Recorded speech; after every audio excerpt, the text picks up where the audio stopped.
প্রিয় দর্শক, আসসালামু আলাইকুম। দর্শক, আপনাদের প্রীতি শুভেচ্ছা জানিয়ে শুরু করছি আমাদের আজকের প্রতিবেদন। তো দর্শক, দেখতেই পাচ্ছেন আমাদের সামনে এক আপু দাঁড়িয়ে আছে। আমরা তার জীবনের গল্পটা শুনবো। তো জানবো আপু কেন আমাদের ইউটিউবের মাঝে আসলেন, তার কি উদ্দেশ্য। আসসালামু আলাইকুম। ওয়ালাইকুম আসসালাম। কেমন আছেন? ভালো আছি, আপনি ভালো আছেন? আলহামদুলিল্লাহ। আপনার নাম কি? আমার নাম কি নাম বললেন? মিম। মাশাআল্লাহ, খুব সুন্দর নাম। মিমাপুর বয়স কত? 18। 18 বছর। কী করেন আপনি?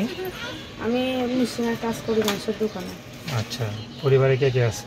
পরিবারে আমার একটা বুড়ো আম্মা আছে অসুস্থ, আর আমি আছি, আর আমার একটা বাচ্চা আছে। আচ্ছা, বাচ্চা আছে, মানে বিয়ে শাদী হয়েছে আপনার? হ্যাঁ, বিয়ে শাদী হয়েছিল, অনেক ছোটোবেলায় আগে বিয়ে হয়েছিল। কেন, বাপ মা কি চালাতে পারতো না, তাড়াতাড়ি বিয়ে দিছে? সেই জন্য না, আমাদের মধ্যে এরকমই একটু হয়। আচ্ছা, তো এখন বাবা মা আছে? না, বাবা নাই, মা আছে, বললাম না, বুড়ো মা আছে, আর আমার একটা বাচ্চা আছে। বাচ্চার বয়স কত? 3 বছর। আচ্ছা, তো এখন কীভাবে চলতেছেন? এখন সংসার মোটামুটি মানুষের দোকানে মেশিনের কাজ করে, জামা কাপড় সেলাই করি। ওই টাকা দিয়ে 500 করে ডেলিভারি প্রতিদিন পাই, ওই টাকা দিয়ে সংসার আঁকা করতেছি। বাচ্চা তো মনে করেন একটা ভবিষ্যৎ, ছেলে না মেয়ে? মেয়ে। মেয়ের একটা ভবিষ্যৎ আছে।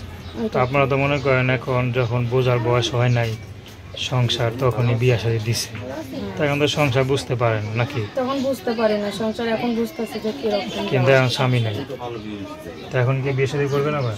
হ্যাঁ, বিয়ে শাদী করার জন্য একটা প্রতিবেদনের মাঝে আসছে যে কোনো ভাই যদি আমার পছন্দ করে এবং আমার ভালো লাগে কথাবার্তা, সে আমাকে এখানে আসবে, এসে আমাকে দেখবে, ভালো হইলে পছন্দ হইলে বিয়ে করবে। তো দর্শক, আপনারা মিমাপুর সাথে যোগাযোগ করতে চান, তার নাম্বারও 01333406331।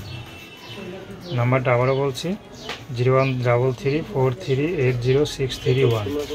তো দর্শক, প্রেম ভালোবাসা, সাহায্য সহযোগিতা, বিয়ে শাদী করা একান্ত আপনাদের ব্যক্তিগত ব্যাপার। তো আসুন আমরা 5 ওয়াক্ত নামাজ পড়ি, সর্বদা দেশের সেবা করি। আসসালামু আলাইকুম।